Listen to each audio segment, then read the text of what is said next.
Well, all we can say is that Dr Helmut Marko has firmly put his foot in it, with the Austrian making a rather stupid mark about the Mexican driver, Sergio Perez. Many of you are probably wondering what the Austrian could have said about Red Bull's second driver, and what has been the response from Red Bull themselves, and it doesn't look good for their controversial advisor.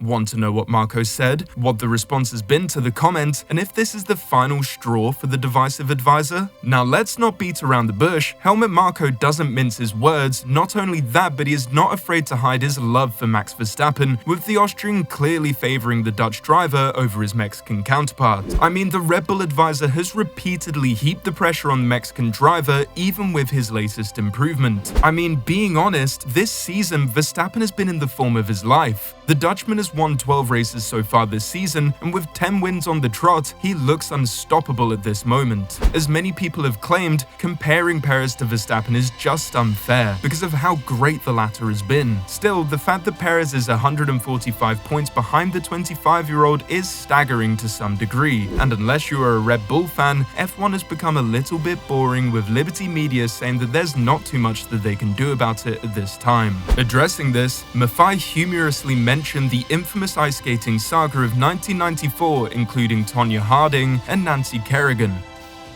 The reality is, we have a very attractive competitive product, other than the fact that Max is fast. Short of breaking his leg a la Tonya Harding, I'm not sure what we can do about that, said Maffei.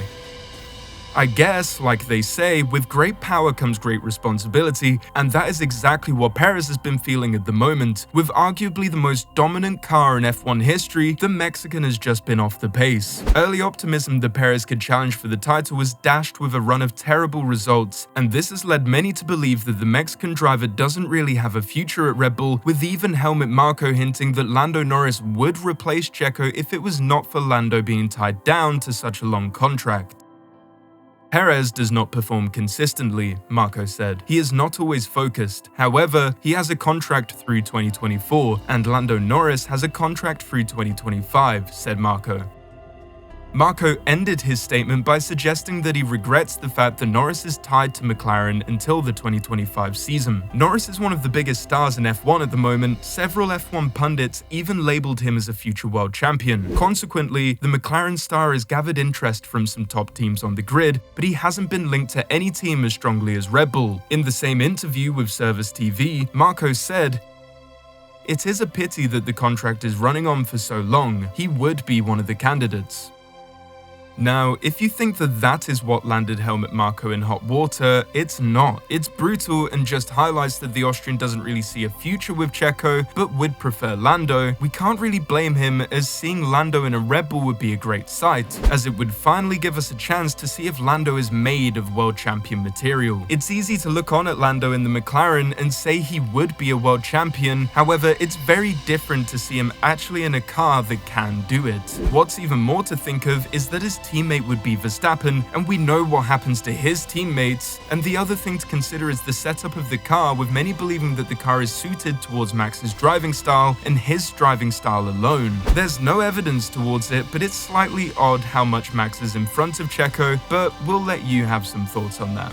One thing that is for sure is that Helmut sure knows how to put his foot in it, and quite frankly, what he's said is just plain wrong and is just pretty shocking. The Austrian not only criticized the 33-year-old about his form, but also cited his South American descent as a reason for his failure. With Marko facing a serious backlash due to his remarks, he has issued a clarification response speaking to OE24, as well as finally an apology. So what exactly did Marko say that was so bad? He shockingly told Sport and Talk of Service TV in a recent interview, "Let's remember that he is South American, and so his head is not as focused as Max Verstappen or as Sebastian Vettel was, but racing is his forte, and he had a very good race at Monza."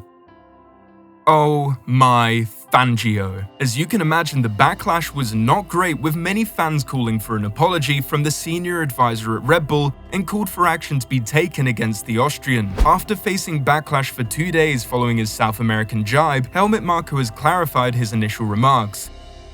He said, "I didn't mean that. I meant to say that a Mexican driver has a different mentality than a German or a Dutchman, but who knows, maybe it's under control."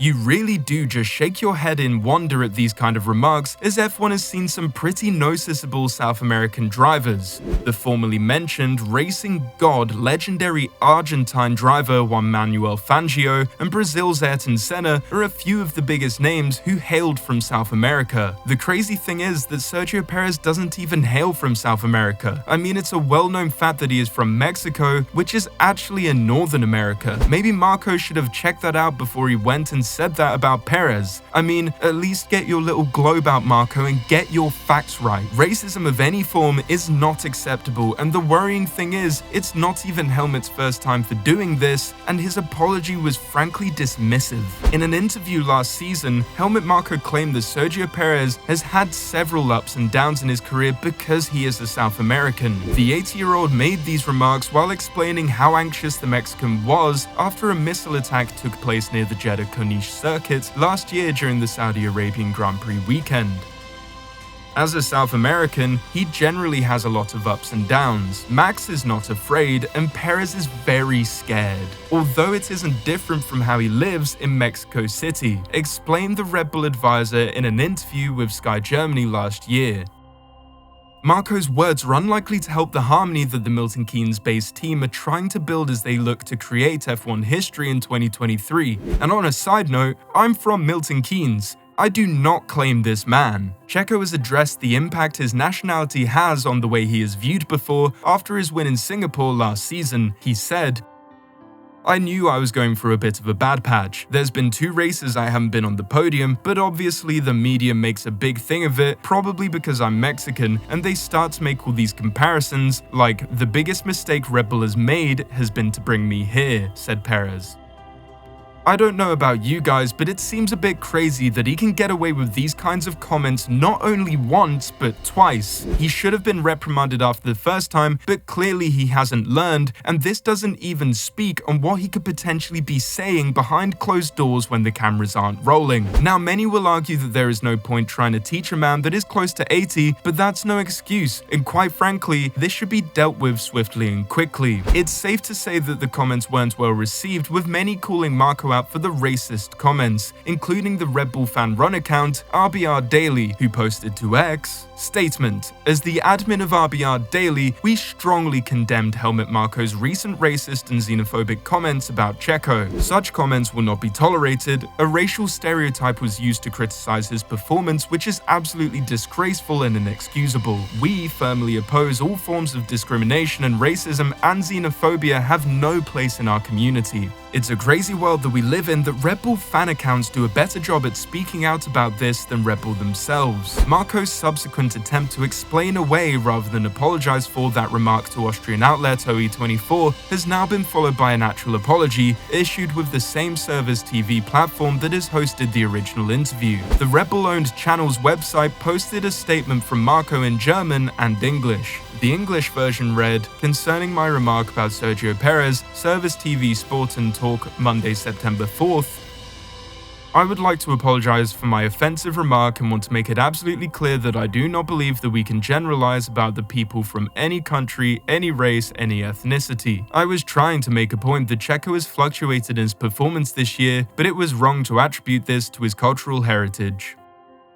Now, this is a shock and surely one that's come right from the top of Red Bull. Maybe this will mean the Austrian puts a lid on some of his outrageous comments, but we highly doubt that. What has Red Bull had to say about this whole incident? Well, at the time of writing, absolutely nothing. If they didn't say anything last season, then let's be honest, they won't say anything again, and we can't wait for Checo's response to the latest comments. It's like Helmut is trying to force the Mexican driver out of Red Bull. He wouldn't, would he? And we would rather see another 10 years of poor Perez form before we see Marko get away with yet another outrageous outburst.